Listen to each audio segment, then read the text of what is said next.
That's where change happens when you're willing to be vulnerable and to open yourself up and to realize that the woman next to us or the gentleman next to us may be going through the same thing, but they just haven't had someone to just say, hey, I'm here for you, or I'm here to listen. That's where the magic happens. Let glory shine from the ashes I rise. Every scar a story, every tear baptized. This is my freedom, this is my climb. Let glory shine, it's the power inside. Hey guys, and welcome back to Let Glory Shine. I'm your host, Martha Glory Kartaoui, and I'm so excited. I have another fabulous guest.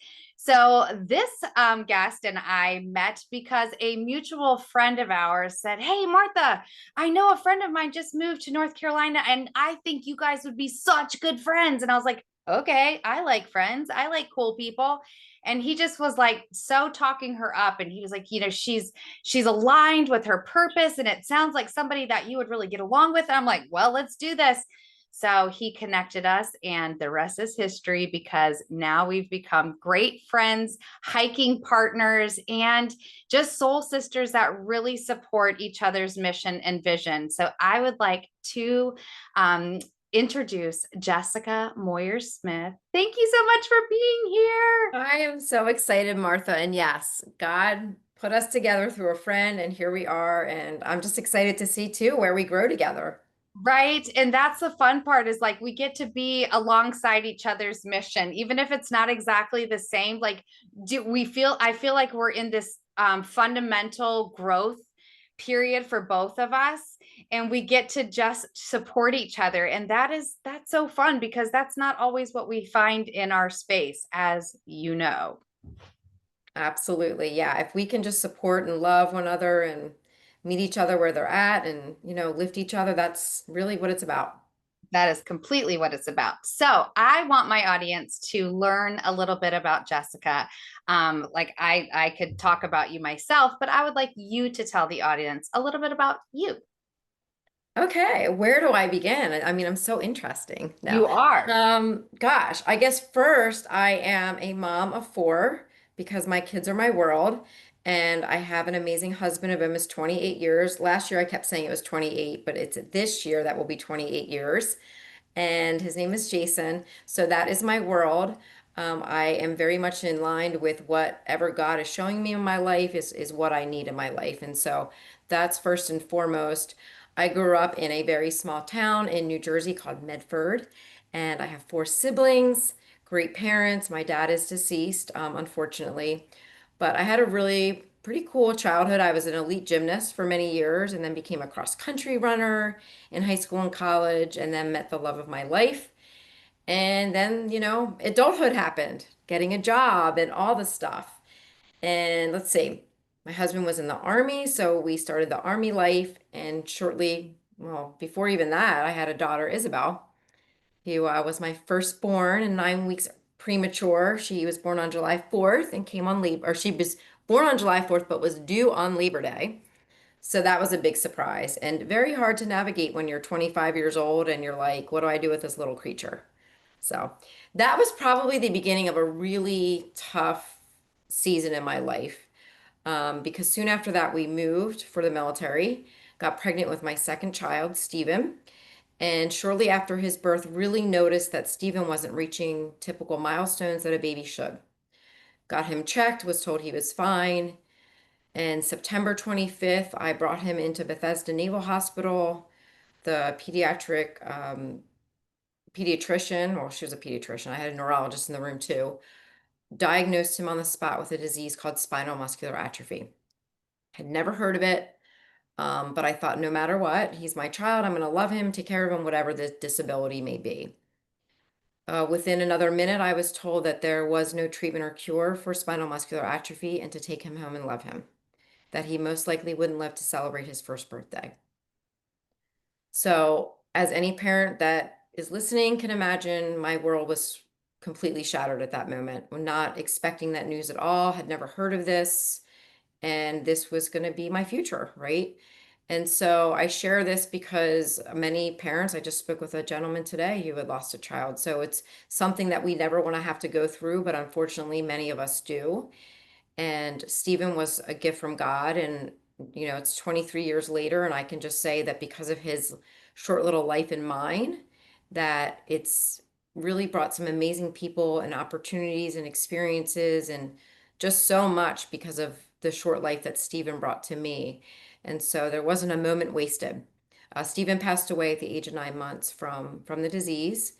And since then, my husband and I and my family and many supporters have raised a lot of money for Cure SMA. So there now are treatments for the disease, which is so impressive for a neuromuscular disease that no one's ever heard of. And babies that are born like Stephen now can actually walk. So Mhm. it's incredible. I mean, it's absolutely incredible to know that the work that we've done, blood, sweat, and tears, many, many tears, that now there is a treatment and hopefully someday a cure for SMA. So that's the beginning of what was really a tough journey. But shortly after that, the day after his funeral, I miscarried. Most people didn't know I was pregnant. Never had trouble getting pregnant. My husband could look at me and I would get pregnant. So I'm very fortunate for that. But then soon after that, I got pregnant again, and the baby was tested positive for SMA. So made a very tough choice to terminate a pregnancy, which is very controversial. But at that point in our life, we just knew that that was what was right for us. So in situations when we're faced like that, and there's a lot of different factors, especially your faith and other people, when it comes to that, for anyone that has to make tough decisions, is to really, well, pray on it, but really it was between me and my husband at that time. And so there was a lot of judgment from the outside on that decision. But since then, we've had two more healthy boys. My kids are now 19, 21, and 26. And yeah, so that was a lot of heartbreak in a very, very, well, less than a year, honestly, of a lot of loss. Yeah, so that's the beginning of a hard journey. It kept continuing, some more challenges, but that was definitely the toughest part of our journey.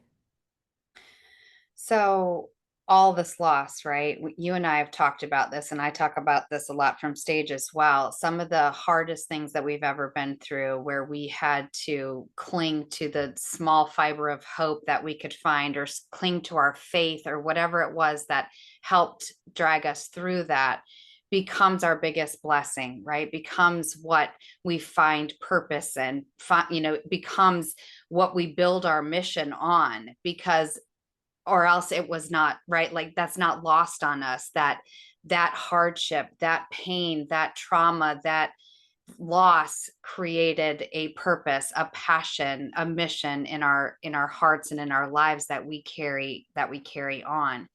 So what was it that helped pull you through that very, very dark and lonely time, where you were just experiencing loss after loss after loss? Yeah, that's a great question, Martha. And I know, walking through your own journey and how tough it's been for you, you've done the same thing. You have choices in life. And the choice for me was, number one, to just keep getting up, keep moving forward, no matter how little that step was. I mean, for some days it was just getting out of bed and feeding my daughter because I had another human depending on me. And thank God I did. Um, so that was one. Like, I'm very thankful that Isabel, in a way saved me, which maybe to this day she doesn't know, but she was my purpose at the time. But not even before Stephen passed. I mean, a few months before he had passed, I connected with some other moms in the SMA community who had supported me, but they were also running nonprofits. They were running, at the time, it was called Families of SMA. And so we decided amongst my family that we were going to start a chapter in New Jersey because that's where I grew up, even though I was living in Maryland. And so we just started pouring all of our energy, and at that time, was not the best energy, into fundraising, Mm. into supporting other families. I mean, even when Stephen was alive, I was getting calls from other moms whose children were just diagnosed. It's like when you see a car that you bought and then you keep seeing them, that's what had happened. Like, now I realized I wasn't alone in this. And so one is finding people that you can relate to, that become kind of your anchor. And again, it was is purpose through pain. Is we were doing nonprofit, we were doing all these events. So that was a big part of what carried me through. Probably just diving into these events that, were challenging. My son wasn't here, but the hopes that someday there would be a treatment because of all that we did, and now there is. So I get to see the fruits of my labor and all the people that rallied around me. And as time goes on, people fall off. That's human nature, and I don't fault that. So you really got to find that community, that tribe that supports you too. And I didn't have that really when Stephen was diagnosed. I had a few good friends, but we had just moved to Maryland. So I didn't have we were military. I didn't have that community. My family was awesome. My in-laws were there all the time. I have a great support network within my family, but I didn't have a lot of friends that were there. So it's important to find people that you can count on, even if it's just a handful. That was a Yeah. big part of finding that light amongst such a dark time in my life. Right. So often we can get stuck where it feels uncomfortable, or because when you have so much grief and you have so much loss at one time, you can get very stuck in that feeling of I'm all alone, and I just keep getting hit over and over and over with loss or with pain or with grief or whatever it is. And to hear you talk about it and say, well, instead of allowing myself to get stuck there, I was looking for somewhere to put my energy, someone to help someone, a way to help someone else, right? And I think that we often don't talk about it, but the best way to move forward is to help someone else move forward, right? And I have found that in my journey over and over and over. Before I was even ready to talk about my journey and about my healing, God kept dropping people in my life that I was forced to have to share something that I had learned along the journey, even though I wasn't yet sharing publicly. But God just kept dropping these people in my life that my experiences would help to resonate with them and help them move forward. And that was just God's way of saying, see, it's not in vain. You didn't go through this in vain. There is a reason for this pain, and you're turning it into purpose, right? So I Yeah. love that. I love that you shared that that's what you chose to do. So, how did that season of your life lead you to what you're doing now? Yeah, well, it was quite a season. It was a very long season. It was survival mode for many years because that was like my late 20s, early 30s. And then my dad passed away just a few years later. And so it was like I was faced with more loss. My mom suffered a massive stroke. So it's like the hits kept coming, but how was I going to rise to the occasion? And I'm not going to lie, for many years, it was like one foot in front of the other, burying myself in like all the kids' activities and being that mom and showing up. But a big part of my journey has been wellness and fitness. And even when, I've always been very into like, like I said, I was a gymnast and runner. So for me, getting out and running or moving my body was very much therapy for me. And so I started teaching some classes locally at night when my husband would get home from work. And then I just started getting busier in the community with anything health related. And so that was a big part of my healing was movement and helping others realize that no matter what you go through in life, you have to put your armor on first. You got to put your oxygen mask on first. You cannot take care of others if you are not well mentally, emotionally, and physically. And how many of us do that? How many of us are trying to show up for everyone on like constantly, but we keep depleting and eventually there is a breakdown. And so my mission became very clear on who I could help. And then I eventually opened a gym in Delaware and since I've sold it and moved on, but I built a community there where women can support each other still.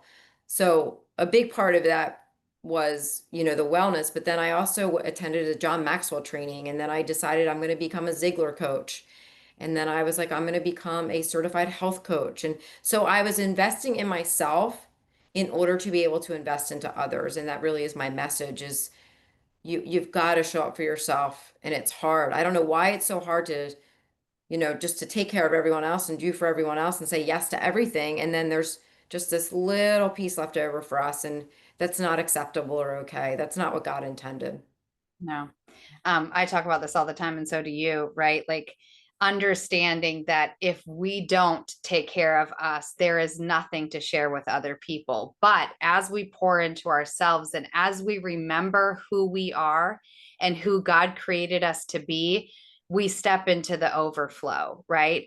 We step into that overflow, and the overflow is what we're able to give other people. So when we talk about the cup being empty, right? And then we fill it up, fill it up, fill it up. We should be giving from the saucer, giving from the overflow to others, right? Our cup should always be full first. And so many of us forget about that. But when I really understood what it meant to embrace the woman that God created me to be and to step back into that, you understand what it means to be a steward of your mind, body, and spirit, your physical body, your mind, your spirit, like all of those things combined, what it means to be that. And then the ripple effect is that you get to show up for other people, be a better wife, be a better mother, be a better coach, be a better entrepreneur, whatever it is. Because when you do that and pour into you first, that happens naturally. Thank you for watching Prospera TV Network. We hope you're enjoying the show. We'll be right back after this commercial break.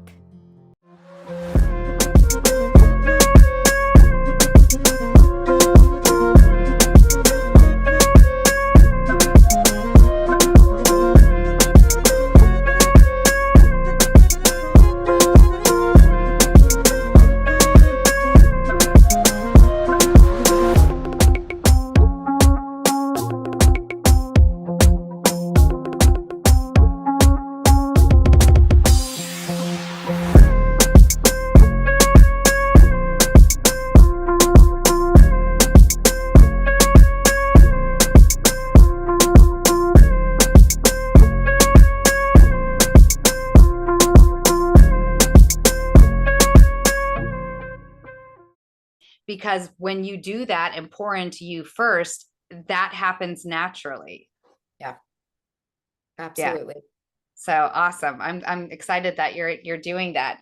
So actively now you are doing what? So you've told us what you came from. Yeah. You were in Delaware, and now what are we actively working Yeah, on? so I'm in a new season of life, Martha, with which I've shared with you, and this is for any specifically women that go through big changes in life, whether it's an empty nest or whether it's a move or a new job or whatever it is. Maybe it's a divorce, a loss. Change is hard, and I thought that my husband and I were prepared for this new season in life. We planned for a while this move, and it's been very challenging to start over. Even though have my pages behind me, it's like now I'm turning the page and I'm creating a new story for myself, and it's been a lot of work and a lot of inner work specifically. So I am rebranding currently. I have a book called The Real Wellness Framework. It's really the steps to help anyone become healthier in realistic, simple ways because we overcomplicate it. There's no, science or magic to living a healthy lifestyle. It's showing up for yourself consistently and choosing the right sources of energy and taking action and loving yourself and being resilient. So I've created this framework, and that's really the premise of this new program I'm creating, again, to just help people show up for themselves. So that's part of what's new. Um, some other things yet to be determined. It's exciting to see where the road's going to take me next. Yeah. And that's the whole investment in self, right? Opportunities will present themselves as we pour into us, as we continue to feed the fire of the underlining mission, the underlining vision, the underlining purpose of who we are and what God's created us to be, right? As we continue to pour into that, opportunities will just present themselves. You know that as well as I do. And that's an exciting place and a little bit scary place to be, right? Because you just don't know, but you know that you just need to keep taking one step, one step, one step. Yeah, being uncomfortable is, as much as most people don't like to be uncomfortable. It's a must. It's Yeah, a I mean, must to grow. even like when I moved and I told my husband I'm going on dates with women because I would put myself out in these groups and say, "Hey, I'm new to the area. I'm an empty nester now. I don't have kids to meet friends through." And so I would go on these blind dates and meet women, and I tell you, it's been fantastic just to hear each other's story because that's where change happens when you're willing to be vulnerable and to open yourself up and to realize that the woman next to us or the gentleman next to us may be going through the same thing, but they just haven't had someone to just say, hey, I'm here for you, or I'm here to listen, that's where the magic happens. And I have had some really amazing friendships, conversations, because I'm willing to be vulnerable and uncomfortable. And I encourage people that that's where the change happens. I love, love, love that you share that because too often in our society now, Jessica, we have the Instagram face, right? Like Not me, everybody girl. shows their best foot. And I'm like, that's not real life.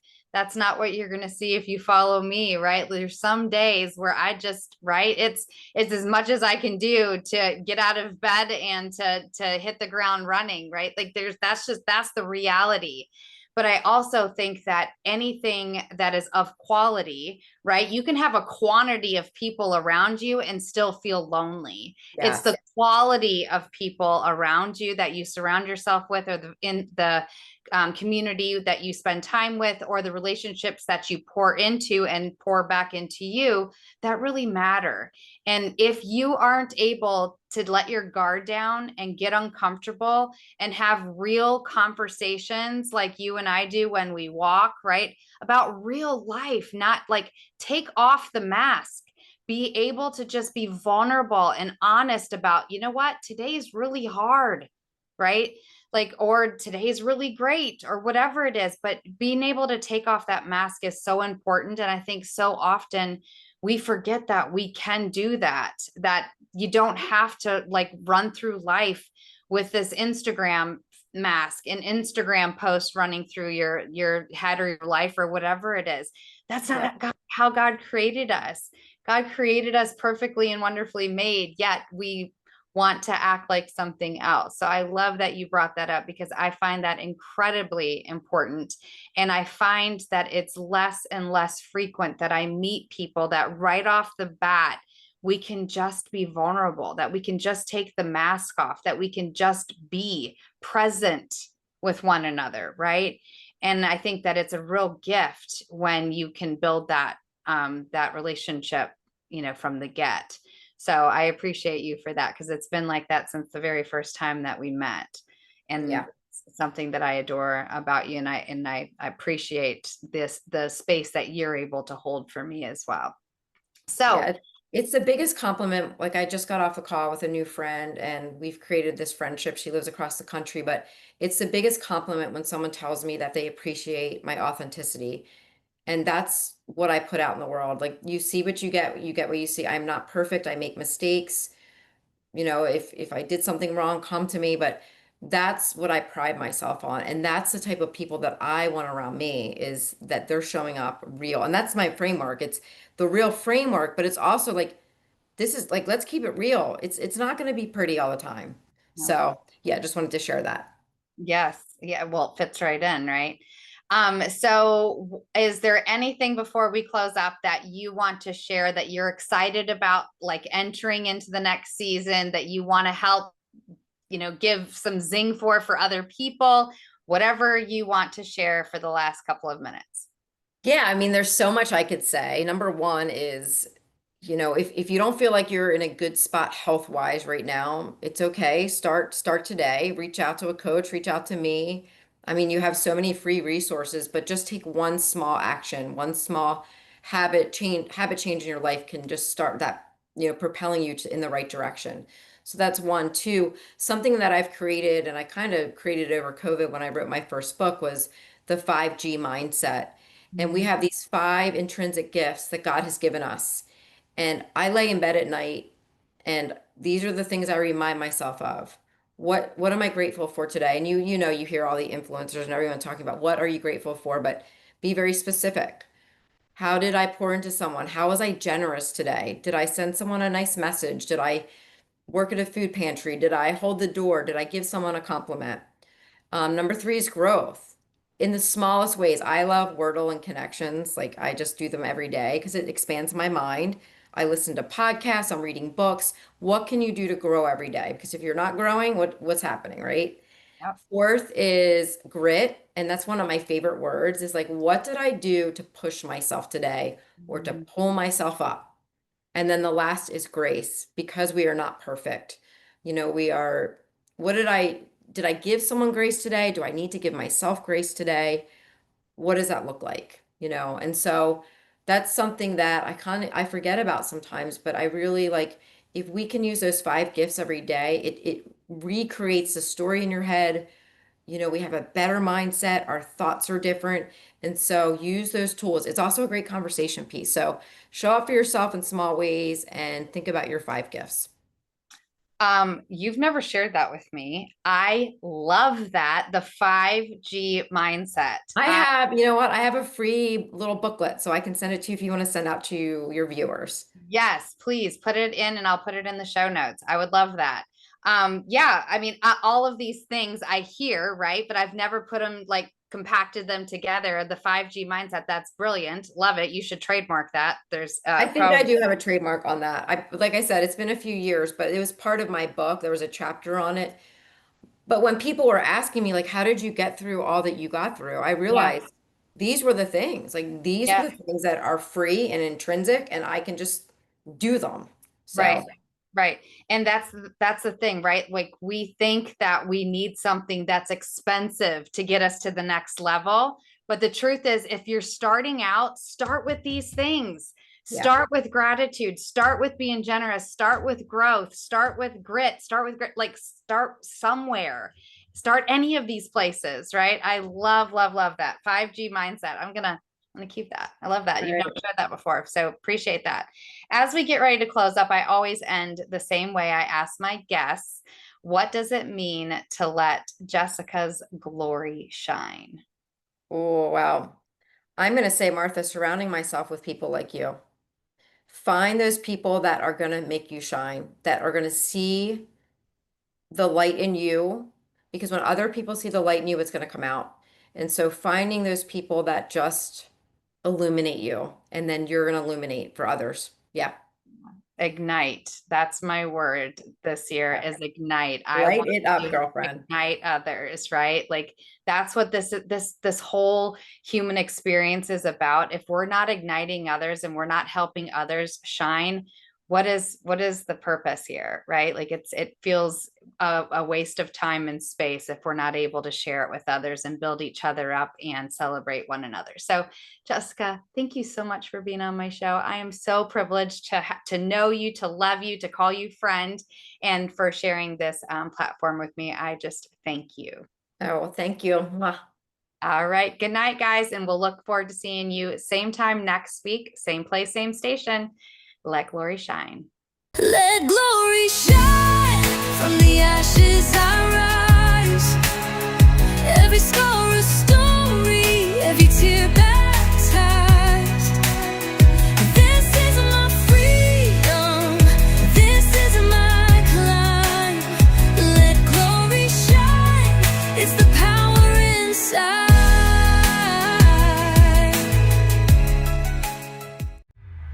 This is your prosperity era, where dreams align with grace, abundance flows like rivers. You've stepped into your place. Rise, reign, and remember, you were born to shine. Welcome to your moment, Prospera, it's time. We hope you enjoyed today's show on Prospera TV Network. Make it a point to visit us on YouTube and catch all your favorite shows anytime you want. Interested in hosting a show of your own? Or advertising your business on our network? Contact Elena Rodriguez.